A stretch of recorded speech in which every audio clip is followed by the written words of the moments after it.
marked in blue, and my blood smells good, like the sweetest perfume in violent mood. Inspiration. Let's talk about it. I think, like probably the majority of writers, I draw inspiration from, my own personal experiences in my life, my interactions with the world, these little vignettes that color my experience of living. Those, because as I would have said in a previous video, and I said it in my book as well, is that poems are essentially stories. They are very raw, very honest, often very vulnerable stories. So you'll find that most of my poems come from either experiences that I had that had some sort of impact, I don't really write about anything that had a positive impact on me. I tend to write about the bad shit, the negative shit, the trauma, the pain, the heartache, the loss, shame, guilt, things like that. But yeah,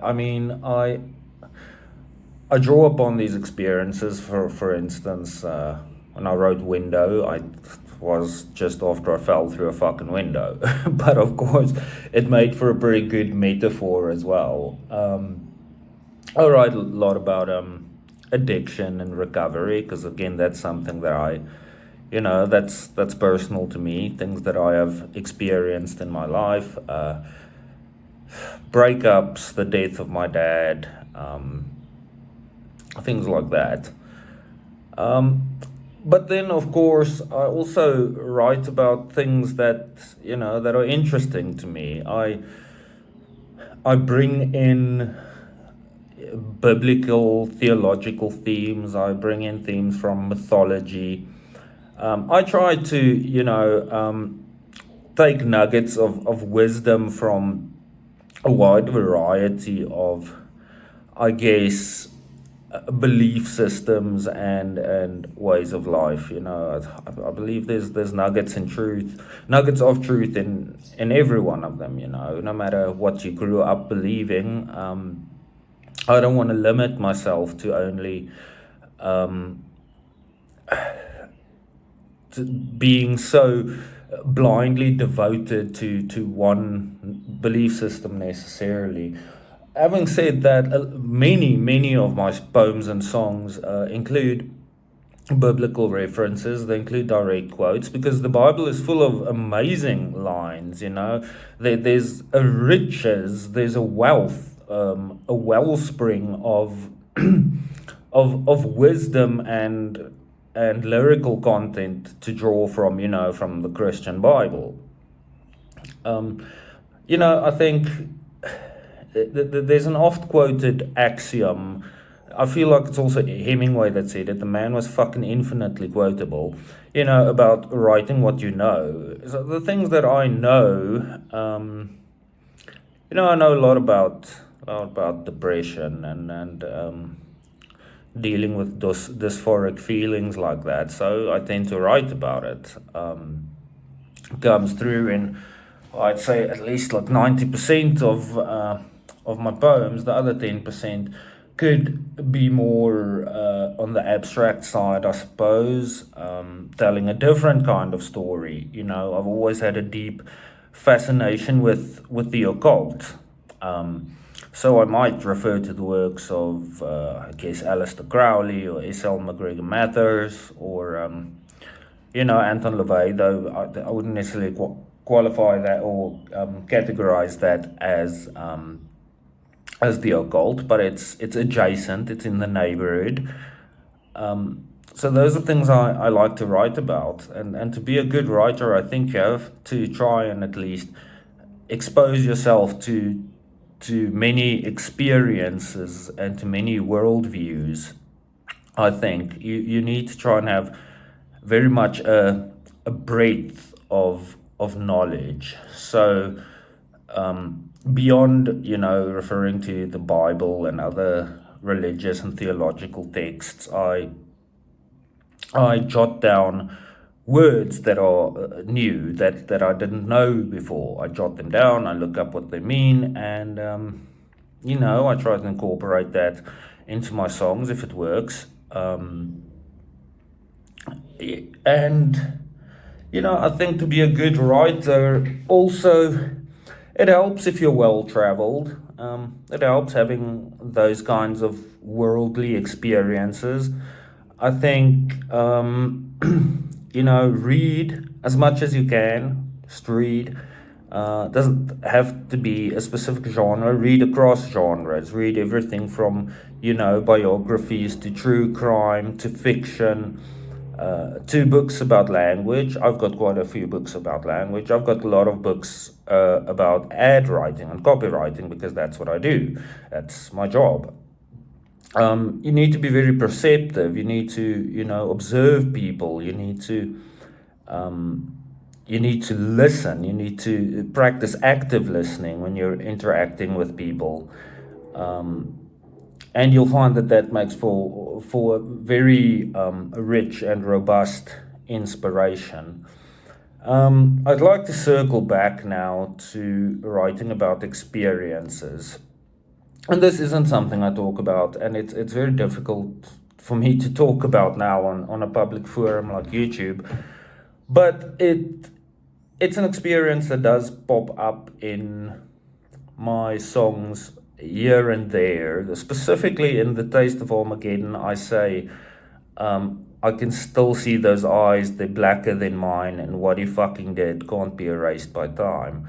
So when I was around 14 years old, I was introduced to a character. I think he was about a year or two older than I was, and in a different school. And well, I think my desire or my desperation to fit in, I sort of befriended this guy. Befriend is the wrong word though, because it's very difficult to talk about. But the crux of the matter is that this guy pretty much thought he was a real life vampire, IRL. And he had like a whole clan of vampires in his school, and there were warring clans of vampires. In either event, I was a little weak pipsqueak, I suppose, back in those days. Though that's not a fair assessment. I was who I was, and like most teenagers, like most adolescents, I just wanted a place to belong. And in any case, this guy proceeded to make me what he called a blood doll, right? And yeah, and for a while there, I don't know if it was weeks or months, every couple of days he would like drag me somewhere, and he would just like cut my arms with originally with the surgical blade, and then just sort of with normal shaving razor blades. And he would drink my blood, on tap, straight from my arms. I've still got the scars. Many of them have been tattooed over, and I certainly won't show any scars because YouTube. So yeah, that's something that, was abuse. Something that traumatized me very badly.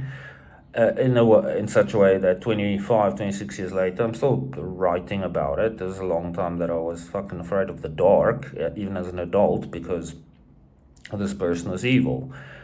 Really evil. I believe for the most part people are born good, but some of them are born rotten, and this character was certainly born rotten. He was abusive, and he was a psychopath. He was absolutely a psychopath. Not gonna divulge his name. Not gonna divulge what he's doing now, which I only recently found out from a colleague. But yeah, that's certainly part of my toolkit when it comes to writing, is writing about that experience, at least in a sort of vague sense. I don't spell out like, hey, there was a fucker who thought it was a vampire and he drank my blood for a while. No, I mean, I use metaphors, or I use sort of abstract concepts to tie together. But yeah, in the end, I think my poetry comes from that place where pain lives. Unfortunately, or not unfortunately, I think pain has been a fantastic muse. I don't think I would have been able to write if it wasn't for these experiences. Um, and so, just summarizing, you find your rhythm, you find your voice. There's no, I don't think there's really a textbook or a manual for being a good writer. I think as long as you write honestly, in my opinion, I think it's about representing yourself in an authentic way through storytelling. That's at least that's what's worked for me. That's what I believe in. But again, you find your voice, you find your rhythm, and you find your style. But yeah, guys, thanks for listening. I know this was a rather intense one. I'll try and do a little bit of a more light-hearted one sometime in the future. For now, all I can say is keep it degenerate, and I shall see you the next video, probably alongside my creative partner and the other half of Felix Day, Chantal. So yeah, please like and subscribe.